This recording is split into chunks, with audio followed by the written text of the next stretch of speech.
En 1996, Jim Carrey règne en maître absolu sur la comédie hollywoodienne. En seulement 3 ans, l'ancien comédien Dean Livincolor a révolutionné le genre avec une trilogie de succès fulgurants. Ace Ventura en 1994, The Mask la même année, puis Dumb and Dumber. Des films qui ont rapporté près d'1 milliard de dollars dans le monde et propulsé leurs stars au sommet de la hiérarchie des cachets.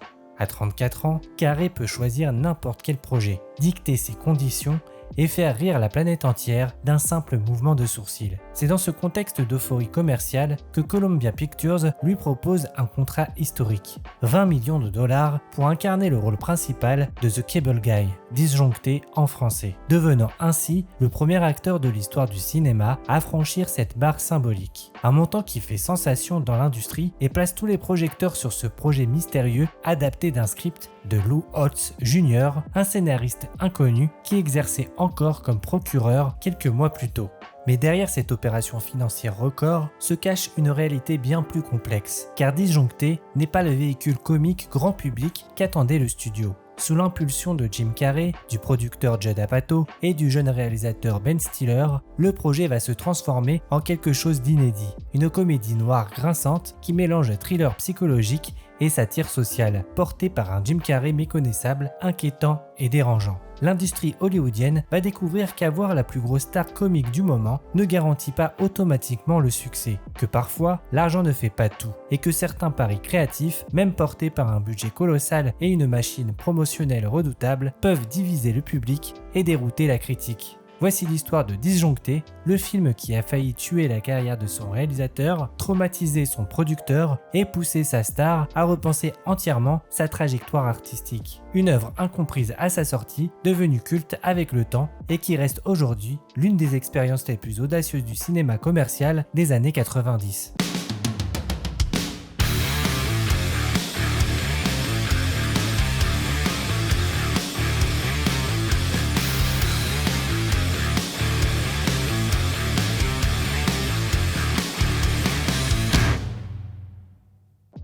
L'histoire de Disjoncté commence dans les couloirs sombres d'un immeuble de Los Angeles par une soirée de 1995. Lou Holtz Jr., alors procureur dans la Cité des Anges, rentre chez sa mère quand une vision l'interpelle. Un technicien du câble traîne dans les couloirs à une heure tardive. Ses outils à la main, son air un peu trop familier avec les lieux. Une image banale qui va pourtant déclencher une réflexion inquiétante chez le juriste. Que fait cet homme ici si tard? Que cache cette intrusion nocturne dans l'intimité d'un foyer? Cette rencontre fortuite va germer dans l'esprit de Holtz pendant des semaines. Scénariste débutant aux heures perdues, il commence à imaginer une histoire autour de cette figure du technicien, cet étranger qui pénètre légalement dans nos maisons, qui connaît nos habitudes, qui a accès à nos espaces les plus privés.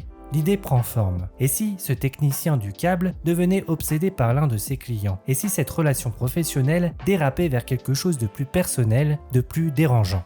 Dans sa première mouture, le script de Holtz s'inspire directement de la comédie Quoi de neuf Bob avec Bill Murray. L'auteur imagine un ami gênant, un personnage maladroit et envahissant, mais fondamentalement inoffensif, qui s'immisce dans la vie de son client par pure solitude et désir d'amitié. Le Cable Guy y est dépeint comme un loser sympathique, pathétique mais jamais menaçant, dont les intrusions relèvent plus de la maladresse sociale que du harcèlement psychologique. Cette version initiale mise sur l'embarras social et les situations cocasses générées par un personnage qui ne comprend pas les codes de la bienséance, loin de l'univers sombre qui caractérisera le film final. Holtz conçoit une comédie de mœurs sur la solitude urbaine et le besoin désespéré de connexion humaine dans une société de plus en plus individualiste. Le technicien du câble y incarne cette figure moderne du marginal qui cherche sa place, qui rêve d'amitié mais ne sait pas comment s'y prendre.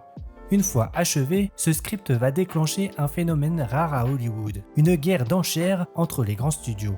L'originalité du concept, mêlée à son potentiel comique évident, séduit immédiatement les responsables de développement. Plusieurs majors se disputent les droits, faisant grimper les prix de manière spectaculaire pour un scénariste débutant.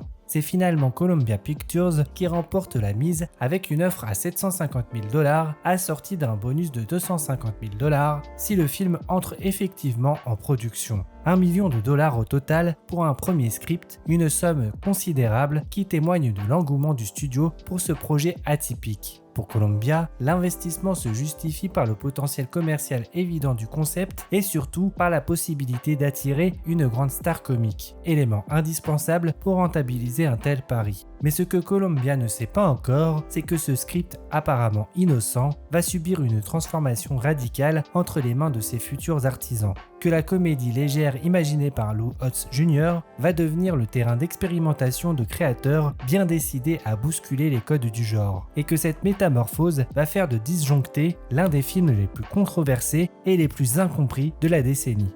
L'arrivée de Jim Carrey sur le projet va tout changer. Quand Columbia Pictures acquiert les droits du script, l'acteur est leur cible prioritaire et pour cause. En 1995, peu de stars peuvent garantir un succès commercial aussi sûr que l'interprète d'Ace Ventura. Mais négocier avec Carrey, c'est accepter de jouer dans une autre cour. L'acteur ne se contente pas d'interpréter des rôles, il les réinvente, les modèles selon sa vision artistique, quitte à dérouter les studios les plus conservateurs. Les négociations pour Disjoncté atteignent des sommets inédits. L'agent de Carrey pose ses conditions. 20 millions de dollars, un montant jamais atteint par un acteur dans l'histoire du cinéma.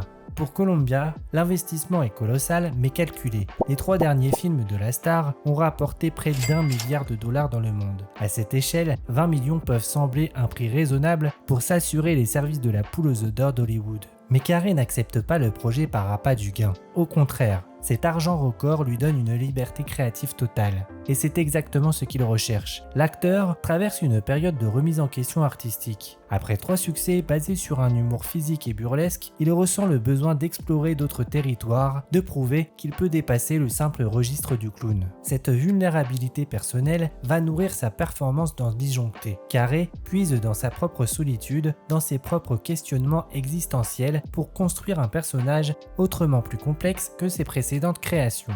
Le script de Holtz, même dans sa version originale, lui offre cette opportunité d'incarner un personnage plus nuancé. Cependant, le rôle principal était initialement destiné à quelqu'un d'autre. Chris Farley, star du Saturday Night Live, avait été le premier choix du studio. Son physique imposant et son jeu naturellement déjanté semblaient parfaitement correspondre au personnage du technicien maladroit imaginé par Holtz. Les discussions avancées avaient même eu lieu entre les représentants de Farley et Columbia Pictures. Mais un conflit d'agenda va changer les cours de l'histoire. Farley s'était engagé simultanément sur le tournage de Black Sheep aux côtés de David Spade et les dates de production se chevauchaient avec celles de Disjoncté. Malgré l'intérêt évident du projet et les négociations prometteuses, l'acteur se voit contraint de décliner l'offre. Une décision qu'il regrettera par la suite, selon ses proches, conscient d'avoir laissé passer une opportunité majeure. L'arrivée de Carrey change immédiatement la donne. Le studio doit maintenant s'adapter aux exigences créatives de sa star, qui souhaite transformer radicalement le personnage. Fini le loser sympathique de la version originale, Carrey imagine un cable guy plus sombre, plus inquiétant, psychologiquement instable. Cette vision nécessite des ajustements majeurs du script et surtout l'arrivée d'une équipe créative capable d'accompagner cette métamorphose. C'est là qu'intervient Judd Apatow, jeune producteur ambitieux qui gravite dans les cercles comiques d'Hollywood. Apatow connaît parfaitement l'univers de Carrey et partage sa vision d'une comédie plus sophistiquée, plus adulte. Quand Columbia lui confie la production du projet, il a déjà une idée précise de l'orientation à donner au film et surtout du réalisateur idéal pour mener cette expérimentation.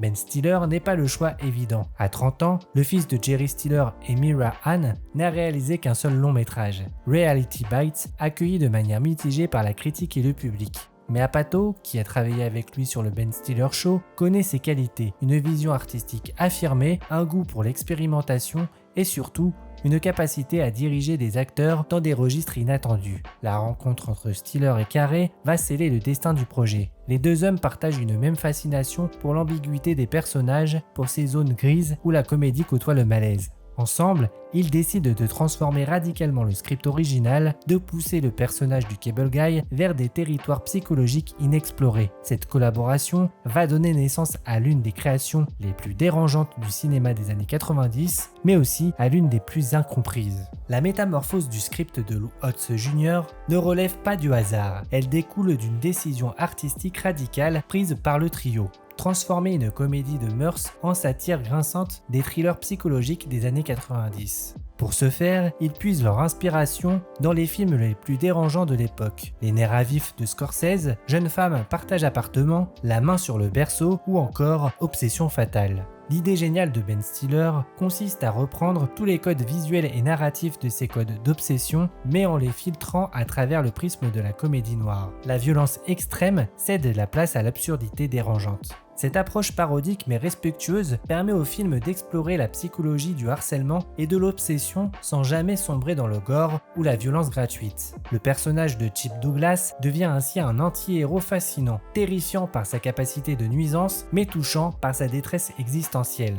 Ben Stiller, conscient de la difficulté de trouver le bon équilibre, adopte une méthode de travail inédite. Il tourne systématiquement deux versions de ses scènes les plus ambiguës. Une version sombre où l'inquiétude domine et une version claire, plus proche de la comédie traditionnelle. Cette technique lui permet d'expérimenter différentes tonalités avant de fixer définitivement le montage final. La scène finale sur la parabole satellite, par exemple, existe en version dramatique étendue, mais aussi dans une variante plus légère et comique. De même, plusieurs séquences de harcèlement ont été filmées selon deux approches, l'une privilégiant l'aspect menaçant du Cable Guy, l'autre misant sur son côté pathétique et attendrissant. Cette liberté créative totale pousse Jim Carrey vers des territoires inexplorés. Son choix d'adopter un cheveu sur la langue pour le personnage illustre parfaitement sa volonté de subversion. Plus Columbia investit sur lui, plus il souhaite déstabiliser les attentes, quitte à rebuter une partie de son public habituel. Le film intègre également de nombreuses références à la culture pop des années 90, transformant le Cable Guy en véritable produit de la télévision.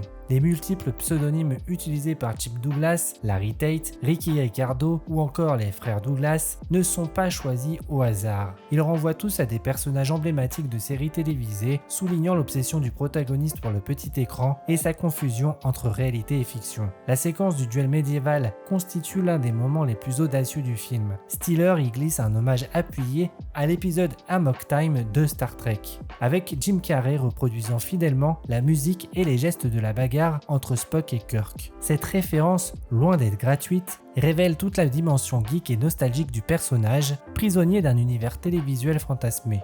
Parallèlement à l'histoire principale, le film développe une sous-intrigue et satirique autour du procès fictif de Sam Sweet, ancien enfant star accusé d'avoir tué son frère jumeau. Cette histoire dans l'histoire, directement inspirée par les procès très médiatisés des frères Menendez et d'O.J. Simpson, fonctionne comme un miroir déformant de l'intrigue centrale. Elle dénonce la spectacularisation de la justice et l'obsession médiatique pour les faits divers sordides. Le tournage lui-même va révéler les défis posés par cette approche expérimentale. L'ambiance sur le plateau oscille entre euphorie créative et tension palpable. Jim Carrey, totalement investi dans son rôle, improvise sans cesse, poussant ses partenaires dans leur retranchement. Matthew Broderick, habitué à un jeu plus calibré, se retrouve parfois déstabilisé par les débordements de son partenaire. Les conditions techniques ajoutent leur lot de complications. La fameuse scène de basket révèle rapidement que Jim Carrey maîtrise mal ce sport. Plutôt que de multiplier les prises, Ben Stiller fait le choix pragmatique de faire mimer l'acteur, ajoutant le ballon en post-production. Un détail technique qui témoigne de l'adaptabilité nécessaire face aux contraintes du projet.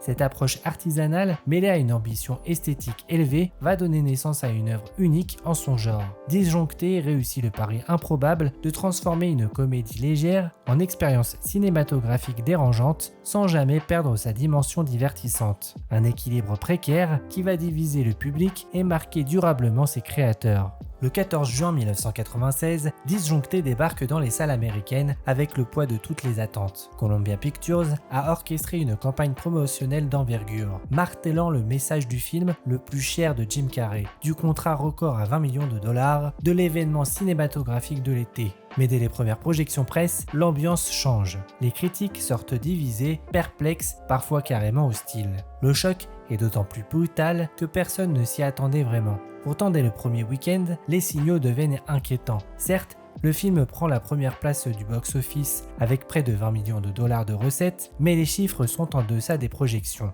Plus grave encore, le bouche à oreille se révèle désastreux. L'accueil critique illustre parfaitement cette division. D'un côté, Roger Ebert, le plus influent des critiques américains, descend littéralement le film. Il le classe parmi ses pires films de l'année. Il reproche à Jim Carrey d'avoir créé un personnage trop dérangeant et trop bizarre pour fonctionner dans une comédie. Selon lui, l'équilibre entre humour et malaise ne fonctionne pas, transformant l'expérience en quelque chose d'inconfortable et de déplaisant. À l'opposé, Gene Siskel, son binôme dans l'émission mythique Siskel et Ebert, défend ardemment l'œuvre. il salue un film très drôle et considère qu'il s'agit de la meilleure performance de Jim Carrey depuis The Mask. Pour Siskel, le décalage avec les rôles habituels de l'acteur constitue un atout majeur, apportant une densité et une complexité bienvenue.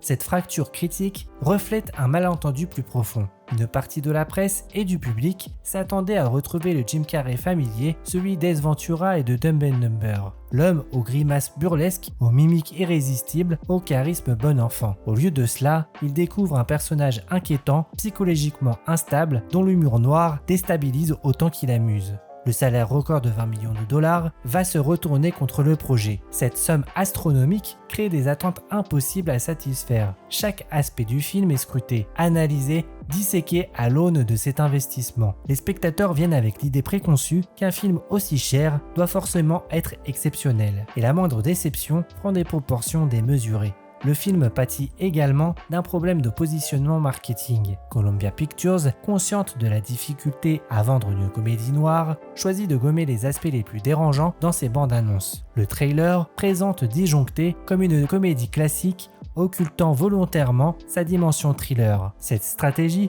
se révèle contre-productive. Le public découvre en salle un film complètement différent de celui qu'on lui a vendu. Au final, Disjoncté termine son exploitation américaine avec 60 millions de dollars de recettes, auxquels s'ajoutent 42 millions à l'international. Un total de 102 millions qui, sur le papier, constitue un succès honorable, mais rapportés au budget, sont perçus comme décevants par l'industrie. Pourtant, derrière cette façade d'échec commercial se cache une réalité plus nuancée. Disjoncté divise certes, mais il ne laisse personne indifférent. Le film génère des débats passionnés, suscite des analyses approfondies, commence déjà à trouver ses défenseurs. Cette polarisation, si douloureuse sur le moment, va se révéler être le ferment de sa future reconnaissance. Le temps va faire son œuvre sur Disjoncté, mais de manière inattendue. Loin de sombrer dans l'oubli comme tant d'échecs commerciaux, le film va progressivement gagner en reconnaissance et en respect. Cette renaissance ne doit rien au hasard. Elle découle de la richesse thématique de l'œuvre et de sa capacité prophétique à anticiper les dérives de notre époque. Pour Jim Carrey, Disjoncté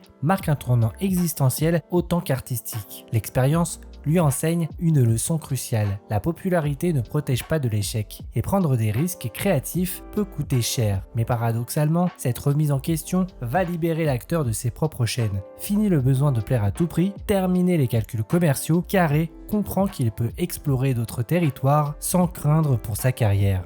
Cette philosophie va directement nourrir ses choix suivants. 2 ans plus tard, Peter Weir lui confie le rôle titre de The Truman Show, un projet que peu d'acteurs auraient osé accepter à l'époque. En incarnant Chip Douglas, Carrey avait défraîchi le terrain psychologique qui lui permettra d'exceller dans The Truman Show, puis plus tard dans Eternal Sunshine of the Spotless Mind. Pour Ben Stiller, l'expérience Disjoncté se révèle également formatrice, quoique douloureuse. Le réalisateur traverse une période difficile après la sortie du film, se voyant refuser plusieurs projets et devant prouver à nouveau sa valeur. Mais il garde une vision positive de cette épreuve, le considérant comme l'expérience la plus éducatrice de sa carrière. Cette leçon d'humilité va nourrir les futurs projets de Stiller. Quand il retrouve le fauteuil de réalisateur avec Zoolander en 2001, puis avec la trilogie La Nuit au musée, il applique les enseignements tirés de Disjoncté. Ne jamais sous-estimer l'intelligence du public, mais ne jamais surestimer sa capacité à accepter l'inattendu. Judd Apatow, lui, met plus de temps à se remettre de ce qu'il considère comme un traumatisme professionnel. Le producteur, qui aimait passionnément le projet, ne comprend pas pourquoi le public a rejeté une œuvre qu'il trouve brillante. Cette incompréhension le prouve à repenser entièrement son approche du cinéma populaire. Paradoxalement, cet échec va contribuer au futur succès d'Apatow, quand il se lance dans la réalisation avec 40 ans toujours puceau, puis en cloque mode d'emploi, il garde en mémoire les leçons de Disjoncté. Il comprend l'importance de ne jamais perdre le public de vue, tout en conservant une ambition artistique élevée. Ses comédies ultérieures trouvent l'équilibre que Disjoncté n'avait pas su atteindre,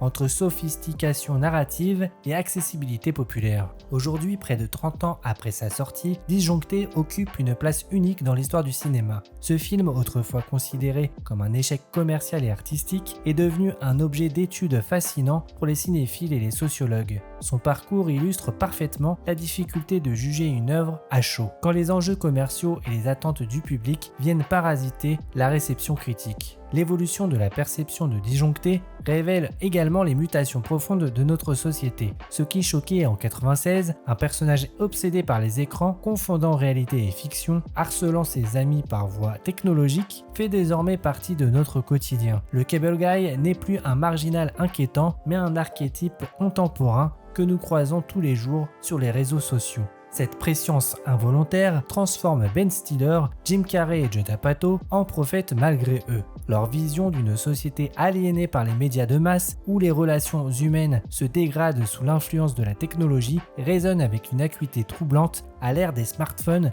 et des influenceurs. Le film enseigne également une leçon précieuse sur les dangers du conformisme artistique. En 1996, Hollywood fonctionnait selon des codes stricts. Les comédies devaient être rassurantes, les stars ne devaient pas décevoir leur public. L'innovation créative passait après la rentabilité commerciale. Disjoncté a brisé ses règles et en a payé le prix. Mais ce sacrifice n'aura pas été vain s'il a contribué à ouvrir la voie à des œuvres plus audacieuses.